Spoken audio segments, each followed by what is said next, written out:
नमस्कार, बहुत स्वागत आपका। मैं हूं सूर्या त्रिपाठी और आप देख रहे हैं खास पेशकश मोदी की जयकार। दरअसल प्रधानमंत्री नरेंद्र मोदी ने एक बार फिर से इस बात को साबित कर दिया कि कूटनीति के मामले में उनका कोई सानी नहीं है।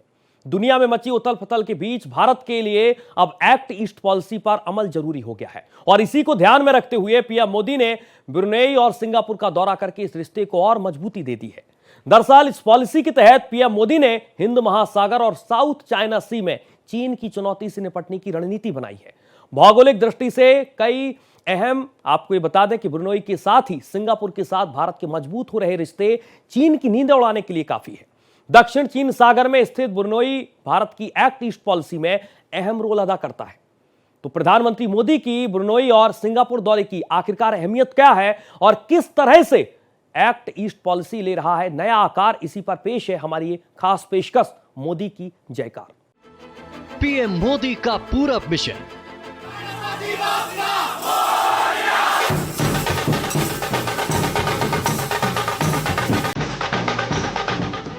ब्रुनेई सिंगापुर दौरा अहम।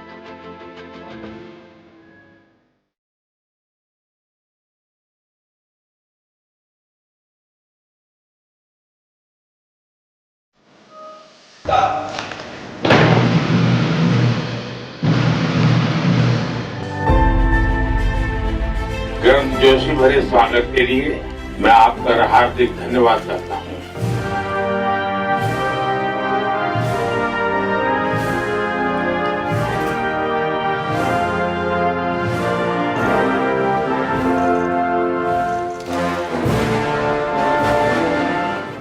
एक्ट ईस्ट पॉलिसी कदम।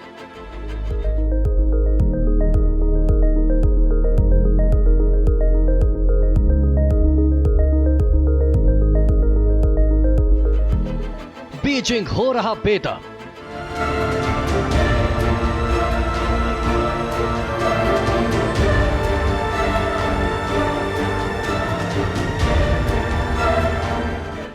ब्रुनेई बनेगा रूस का विकल्प।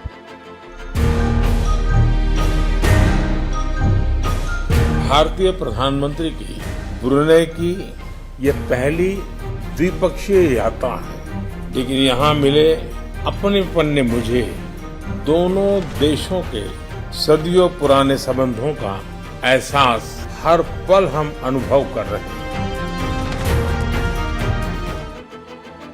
भारत सिंगापुर में कई करार।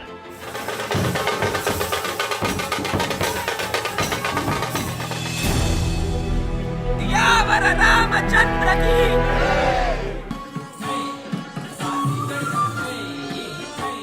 प्रधानमंत्री मोदी के दौरे से सिंगापुर भी भारतीय रंग में रंगा नजर आया। प्रधानमंत्री मोदी भी पूरी तरह से देसी अंदाज में नजर आए और अपने अलग अंदाज से भारतवंशियों का मन मोह लिया। सिंगापुर में प्रधानमंत्री मोदी के आगमन से भारतवंशियों में खुशी की लहर दौड़ गई और इसके साथ भारतीय संस्कृति और धार्मिक समागम का माहौल बन गया।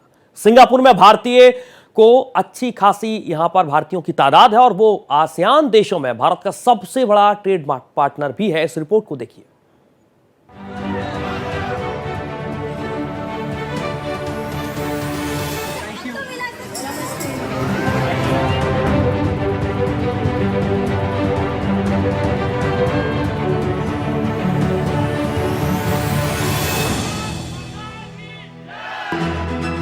सिंगापुर में भारत की जय। प्रधानमंत्री नरेंद्र मोदी का ब्रुनेई दौरे के बाद सिंगापुर दौरा कई लिहाज से अहम रहा। यहां भारतीय समुदाय के लोगों ने उनका भव्य स्वागत किया। इस दौरान पीएम मोदी भी कुछ अलग अंदाज में नजर आए। पीएम मोदी ने वहां पर मौजूद कलाकारों के साथ महाराष्ट्रीय धुन पर जमकर ढोल बजाया। इतना ही नहीं, वो खुद ढोल बजाकर प्रवासी भारतीयों के साथ झूमते हुए भी दिखाई दिए। इस दौरान लोगों में भी गजब का उत्साह देखने को मिला। ये पहला मौका नहीं था जब प्रधानमंत्री विदेशी यात्रा के दौरान अलग अंदाज में नजर आए। मोदी के स्वागत में पहुंचे कलाकार ढोल की धुन पर नृत्य करते नजर आए। लोगों ने पीएम मोदी को भगवा रंग का गमछा भेंट किया। उन्होंने रामचंद्र की जय और गणपति बप्पा मोरया के जयकारे लगाए। इस दौरान एक महिला ने उन्हें राखी भी बांधी। पीएम मोदी जिस होटल में ठहरे वहां मौजूद एक शख्स को उन्होंने ऑटोग्राफ भी दिया।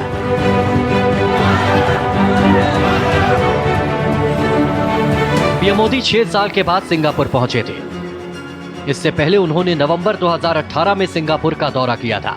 सिंगापुर आसियान देशों में भारत का सबसे बड़ा ट्रेड पार्टनर है। सिंगापुर की संसद में वहां के पीएम लॉरेंस वोंग ने मोदी का जोरदार तरीके से स्वागत किया। इस दौरान पीएम मोदी ने कहा, आपके पीएम पद की जिम्मेदारी संभालने के बाद ये हमारी पहली मुलाकात है। सिंगापुर सिर्फ एक सहयोगी देश नहीं बल्कि दुनिया के सभी विकासशील देशों के लिए एक प्रेरणा भी है। हम भी भारत में कई सिंगापुर बनाना चाहते हैं। हमें खुशी है कि इस दिशा में हम एक साथ मिलकर काम कर रहे हैं। आपके प्रधानमंत्री पद ग्रहण करने के बाद ये हमारी पहली मुलाकात है। सिंगापुर केवल एक पार्टनर देश नहीं है, सिंगापुर हर विकासशील देश के लिए एक प्रेरणा है। हम भी भारत में अनेकों सिंगापुर बनाना चाहते हैं और मुझे खुशी है कि हम इस दिशा में मिलकर प्रयास कर रहे हैं।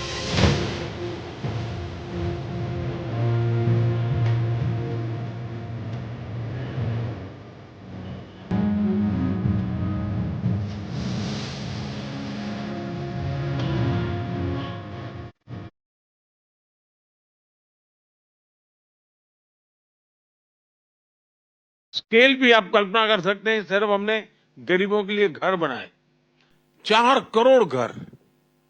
अब ये यानी कितने सिंगापुर बन जाए 4 करोड़ घर, यानी ये स्केल है। हमारे यहाँ करीब 100 सिटीज मेट्रो बनने वाला है। बहुत तेजी से हमारे यहाँ ग्रामीण जीवन अर्बनाइजेशन की तरफ। अब अर्बन इंफ्रास्ट्रक्चर एक बहुत बड़ा काम है। नए सिटीज की हमारी जरूरत है, वो एक बहुत बड़ा काम है। यानी मैं कहता हूं कि स्काई इज द लिमिट वाली व्याख्या भी भारत के लिए छोटी पड़ती है, क्योंकि हम तो स्पेस में भी उतना ही काम कर रहे हैं। प्रधानमंत्री नरेंद्र मोदी ने सिंगापुर के शीर्ष कंपनियों के सीईओ से भी मुलाकात की और भारत में निवेश करने की अपील की। उद्योगपतियों को संबोधित करते हुए पीएम मोदी ने कहा, अगर दुनिया में सबसे तेजी से बढ़ने वाला कोई एविएशन सेक्टर है तो वो भारत में है। पीएम मोदी अब सिंगापुर और ब्रुनेई की यात्रा पूरी करने के बाद अब स्वदेश लौट आए हैं। मैंने देखा कि एक विषय जो प्रमुख रूप से नजर आ रहा है, स्किल डेवलपमेंट का आ रहा है।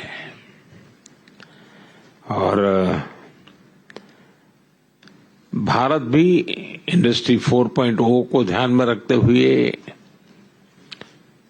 या सेमीकंडक्टर का क्षेत्र को देखते हुए हम स्किल डेवलपमेंट पर बहुत बल दे रहे हैं। भारत की आवश्यकताओं के साथ उसका संबंध एक ग्लोबल जॉब मार्केट के से भी जुड़ा हुआ है। अगर आपकी कंपनियां ग्लोबली क्या चल रहा है उसका एक अगर सर्वे करें, ग्लोबल डिमांड क्या है उसका अगर एक एनालिसिस करें और उसके अनुसार भारत में स्किल डेवलपमेंट के लिए आए, तो ग्लोबल जॉब मार्केट को बड़ी आसानी से एड्रेस कर सकते हैं। दरअसल प्रधानमंत्री मोदी का सिंगापुर दौरा द्विपक्षीय रिश्तों को मजबूत बनाने में काफी अहम है और इस दौरान भारत और सिंगापुर के बीच 4 अहम समझौतों पर दस्तखत हुए हैं। सिंगापुर दौरे पर प्रधानमंत्री मोदी ने बिजनेस लीडर से मुलाकात भी की और राउंड टेबल मीटिंग भी की और इस मीटिंग के दौरान उन्होंने सिंगापुर के व्यापारियों को भारत आने का न्योता भी दे दिया। प्रधानमंत्री मोदी ने इस बात पर भी जोर दिया कि वो भारत में कई सिंगापुर बनाना चाहते हैं और इसके जरिए उन्होंने ये भी साफ कर दिया कि वो भारत को भी सिंगापुर की तरह सेमीकंडक्टर इंडस्ट्री का हब बनाना चाहते हैं।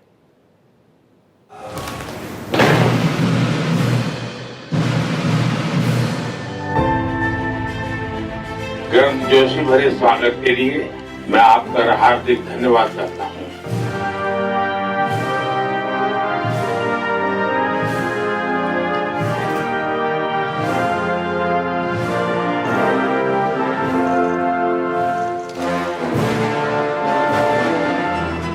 अहम समझौतों पर हस्ताक्षर।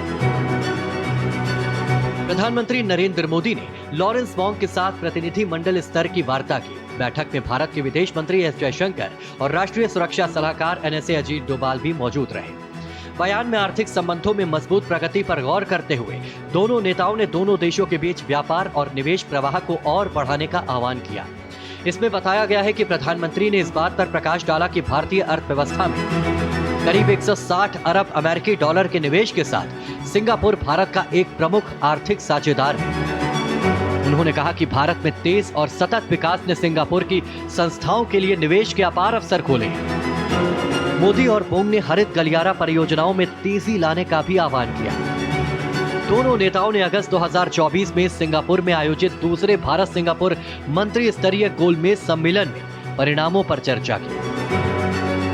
संसद में दोनों नेताओं ने एक दूसरे के देशों के मंत्रियों और प्रतिनिधि मंडल के सदस्यों से मुलाकात की। दोनों देशों के अधिकारियों ने प्रधानमंत्री की मौजूदगी में कई समझौतों पर हस्ताक्षर किए। समझौते के तहत दोनों देश मिलकर डिजिटल तकनीक के क्षेत्र में सहयोग करेंगे। इससे दोनों देशों के बीच डिजिटल तकनीक जैसे DPI, cyber security, 5G, emerging तकनीक जैसे सुपर कंप्यूटिंग, क्वांटम कंप्यूटिंग और आर्टिफिशियल इंटेलिजेंस जैसे क्षेत्रों में सहयोग करने पर सहमति बनी।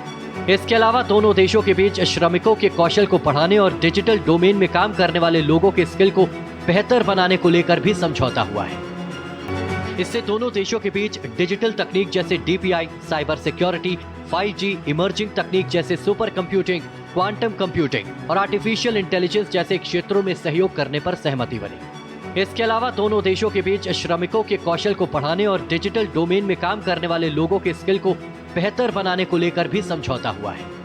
भारत के इलेक्ट्रॉनिक्स और सूचना तकनीक मंत्रालय ने सिंगापुर के साथ सेमीकंडक्टर इकोसिस्टम मजबूत करने का भी समझौता किया है। इसके तहत देश में सेमीकंडक्टर क्लस्टर बनाए जाएंगे और सेमीकंडक्टर डिजाइन और प्रोडक्शन में लोगों को ट्रेनिंग दी जाएगी।